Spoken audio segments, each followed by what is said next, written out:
Alright, so if I got this right, they have to get the red scepter in order to control the red dragons. But first they have to find this ruby called the Eye of the Dragon, which opens the door that leads to the red scepter. But the Eye of the Dragon can only be gotten in this den of thieves, which is ruled by this guy. He won't give you the Eye of the Dragon unless you defeat this evil maze, which nobody has ever conquered. But before you can do that, you have to trade your rubies with the old man in order to upgrade your sword. Once you find the secret passage, you can then work your way through the forest, defeat the evil dragon, get the Triforce of Power, then yeah, you get the idea.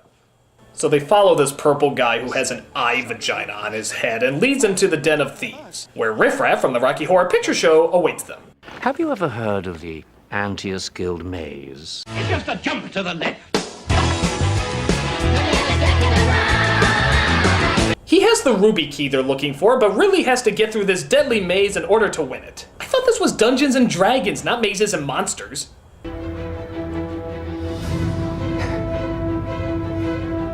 Yeah, tell me if this looks familiar.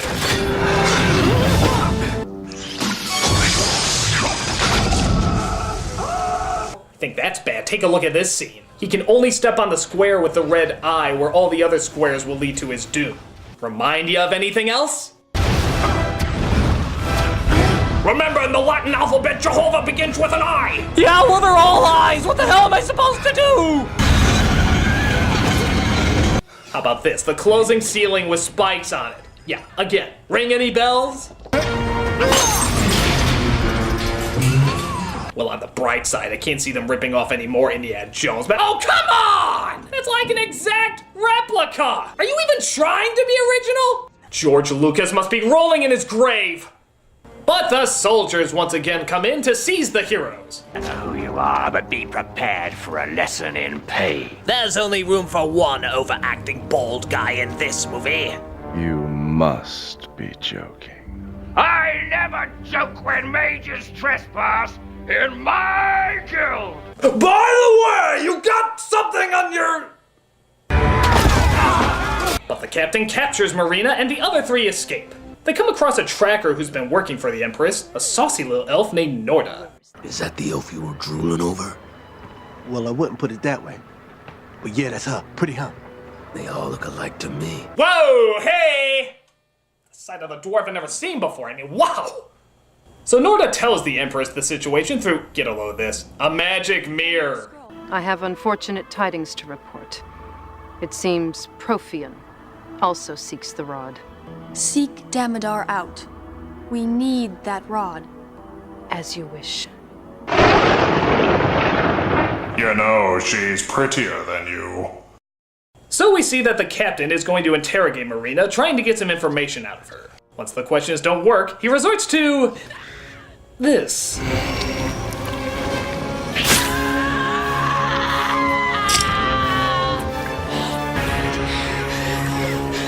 Okay, this has to be the point where they knew their careers were over. Nobody could come back from a scene this stupid.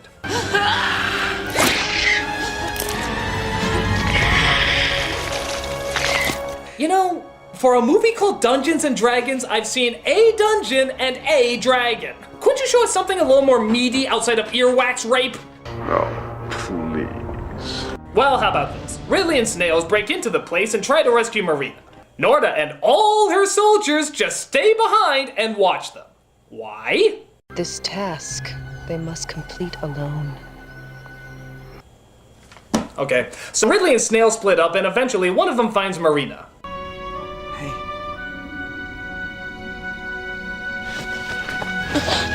I was crying. I was afraid I would see you again. But Snails comes across a quick rug and gets snatched by lip gloss here. Just like you thieves. Always taking things that don't belong to you. Well, that is what a thief does. Isn't that sort of like saying, you painters always painting? Alright. Now, I'm mad. Oh. Oh, a wise guy, huh? So, again, Snails runs as fast as he can, but the captain of the guards goes as slowly as possible. Hasn't this idiot figured out yet that doing everything slowly doesn't work in his favor? You cannot be serious. He finally catches up to Snails, but Ridley and Marina are there to try and save it. However, it turns out Snails stole the map and tosses it to them. Oh, thank heavenly Jesus, yes! I know I should feel sorry for him, but you have no idea how annoying this character was. This is incredibly satisfying.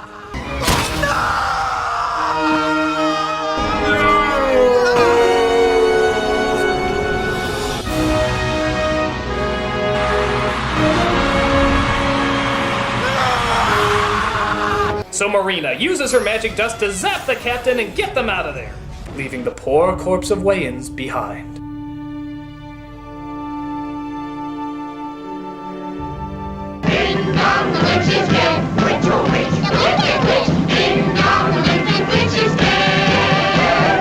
We then cut to Profion and the Empress, whose dress looks like it's trying to eat her, as we see them take part in the most important debate in this movie. Underacting versus overacting. Profion, make your case for overacting. I ask you one last time. Will you submit to the ruling of this council? Yes, yes. Now, Empress, make your case for underacting. And as Empress, this is how I decree Izmir shall be run from this day forward. Well, that certainly was terrible. Profion, let me hear your overacting again. Is now not the time we should act? Then down with the tyrants! And Empress, you're underacting? You would find the wisdom to see that the path I propose for Izmir is the right one. Over? Relinquish your scepter. Under? The man who convinced you to take the scepter from me. Well, I don't see any point in choosing. You're both equally terrible! A wonderful performance. That's a lie and you know it. Meanwhile, at the Keebler Elf Tree, we come across an elf played by Tom Baker, who's healing all the soldiers. It wouldn't be so bad, except for some reason all the soldiers can see during the healing process is this.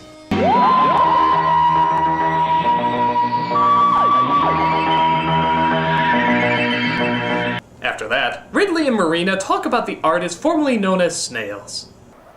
I'm sorry about Snails. Yeah. I'm sure you are. He died for a good cause. A good cause.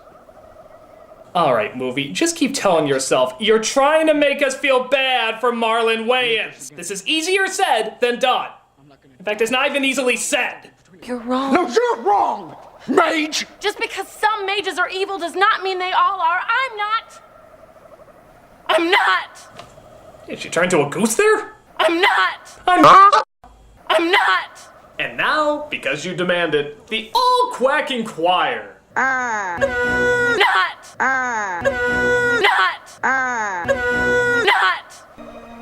You know, for a mage, you're pretty smart. It turns out talking about dead people gets them pretty hot as they share a kiss with each other. Thus, we finally get to that cave where the red scepter is held, and Ridley uses the ruby to open the door. He comes across a skeleton holding it in his hand. Why do you disturb the rod of Savril? Save the Empire of Izmir. Be warned. Anyone who wields the power of the rod shall suffer a horrible fate. And remember to ride the Pirates of the Caribbean at Disneyland. But unfortunately, Minty Fresh Crest shows up and takes the rod away. They all transport back to the Empress, where something about controlling and fighting dragons is going on. I don't know. Just enjoy Iron's overacting.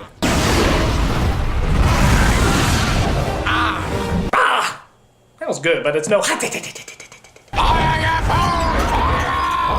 Can you even understand what he's saying during these scenes? Get up!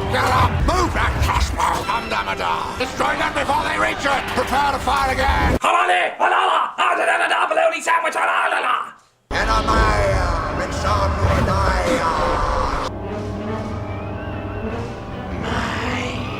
Destiny!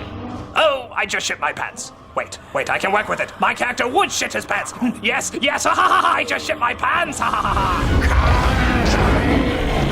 So Joan of Larp sees if she can go up there and keep the dragons under control while the battle continues in the tower.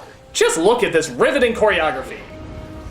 up, up, up, up, down, up, down, up, down, up, down, up, down, up, down, down, up, up, down. This is sounding like a cheat code to a Nintendo game. And by the way, you have something on your lip! Oh my god, how come nobody told me? You can run your ladyship, but you'll never run far enough! Good God, man! Did you graduate from the Dr. Insano School of Acting? Now a new reign of terror begins. My reign of terror. Let their blood rain from the sky! I'm turning into a human vibrator!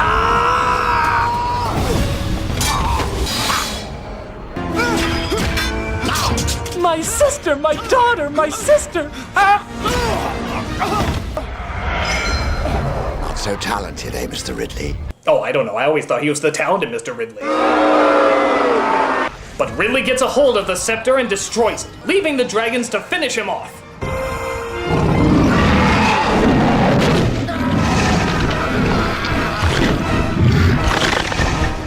Oh my god, there was way too much ham in that actor. So the day seems to be saved, I guess. Everyone gives a cheer, our heroes remain heroes, and Snails is still dead. All in all, everything seems good. I'm gonna miss you, pal. And then we end with this scene.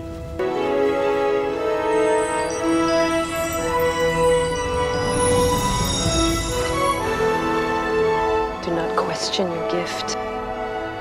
Your friend awaits you.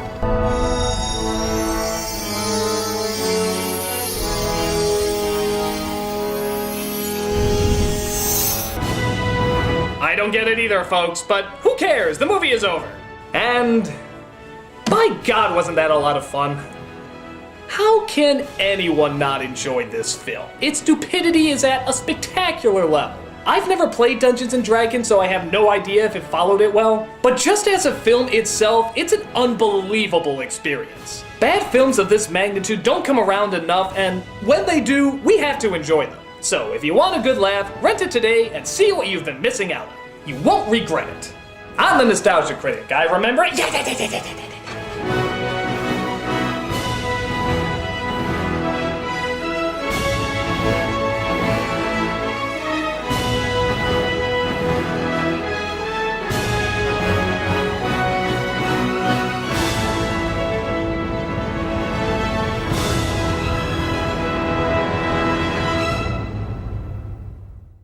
I'm not!